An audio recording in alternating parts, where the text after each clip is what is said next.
Hello বন্ধুরা, আমি এইমাত্র বেরোলাম বাড়ি থেকে। এখন বাজে 2:30। এই দুপুরবেলা প্রচণ্ড গরম। দেখো এই যে মেলার পাশ থেকে যাচ্ছি, পাড়ার মধ্যে মেলা। পাড়ার বলতে কি আমার ঘর থেকে 2 পা বেরোলেই মেলা। তাও আজকে 4-5 দিন হলো মেলাটা মিলেছে। আমি এখন অবধি মেলায় ঢুকতে পারিনি। বিভিন্ন রকম চাপে আছি, টেনশনে আছি মেয়েকে নিয়ে। ওকে হোস্টেলে দিয়েছি, ওখান থেকে ফোন করেছিল, ফোন করে কান্নাকাটি করছে। হ্যাঁ, তা হোস্টেল থেকে ফোন করতে পারছে না। হোস্টেলে নাকি যারা মাসিরা আছে তারা খুব বকাবকি করে, উল্টাপাল্টা কথা বলে। দেখো এতটা গরম, কুকুর দেখো হাঁপাচ্ছে, কী অবস্থা দেখেছো? একটু মানে জলের জন্য যেন পাগল হয়ে যাচ্ছে কুকুর। এই দেখো, এবার আমি রাস্তায় চলে আসলাম পাড়ার মধ্যে। আজকে আর টোটো পেলাম না, টোটোর অপেক্ষা করতে করতে টোটো এসে গেল। টোটোতে উঠেও গেলাম, উঠে বাস স্টপেজে চলে এসেছি। এখানে এসে আবার অপেক্ষা, কতক্ষণে বাস পাবো জানি না। আর মেয়ের হোস্টেল নিয়ে একটু ঝামেলা চলছে, কান্নাকাটি করছে। মেয়েকে আজকে নিয়ে আসি, দেখি বাড়িতে নিয়ে আসার পরেও কি বলে, তারপরে কি করব সেটাই ভাবছি। কারণ খুবই একটা ভালো স্কুলে ভর্তি করিয়েছি, স্কুলটা হাতছাড়া হয়ে গেলে ভীষণ সমস্যা। আর আমাদের বাড়ি থেকেও যেতে 1-1.5 ঘন্টা লাগে। এবারে প্রতিদিন স্কুলে যাওয়া আসা, সেটাও একটা চাপের ব্যাপার। কি করব কিছু বুঝতে পারছি না। আজকে 1 সপ্তাহ ধরে এই নিয়ে মানসিক টেনশনে আমরা ভুগছি। কোনো রাস্তায় খুঁজে পাচ্ছি না যে কী ডিসিশন নেওয়া যায়। যাই হোক, অবশেষে তোমাদের সাথে গল্প করতে করতে বাস চলে আসলো। প্রায় 35 মিনিট অপেক্ষা করার পরে বাস পেলাম, বাসে উঠে গেলাম। এবার স্কুলের দিকে যাব। এটা হলো তোমার কোথায় আসলাম, যাই হোক কাছাকাছি চলে এসেছি।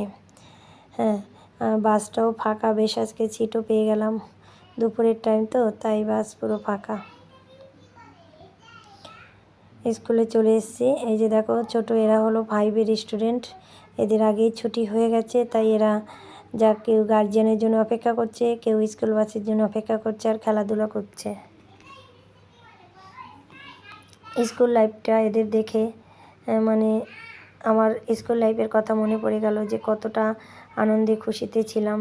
কোনো চিন্তা ভাবনা কিছু ছিল না, খাওয়া দাওয়া আর পড়ালেখা, এই জীবনটাই সুখের জীবন।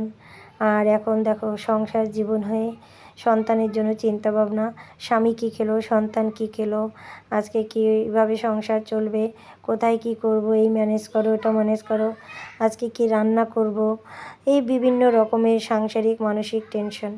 আর যা এখন এই লাইফে তো আর সেই চিন্তাটা নেই। এটাই হলো সুখের জীবন। ছেলেমেয়েরা এটা কেন বোঝে না জানি না। তারা ভাবে আমরা পড়ালেখা করি, আমাদের কত কষ্ট হয়, আমাদের অনেক কষ্ট।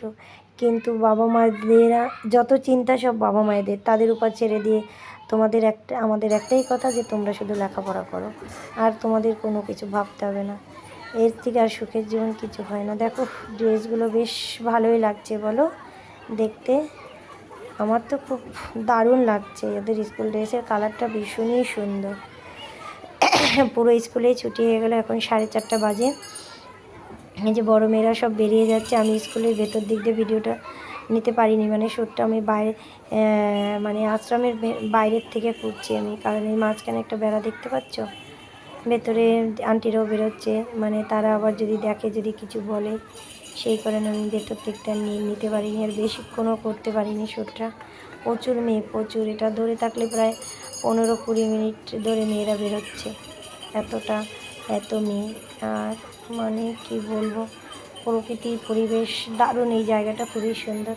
যাই হোক, ব্লগটা বেশি বড় করব না। তোমাদের কেমন লাগলো, আর কার কার স্কুল লাইফ ভীষণ আনন্দের সুখের ছিল, অনেক মজাদার ছিল, অবশ্যই কমেন্টস করে জানাবে।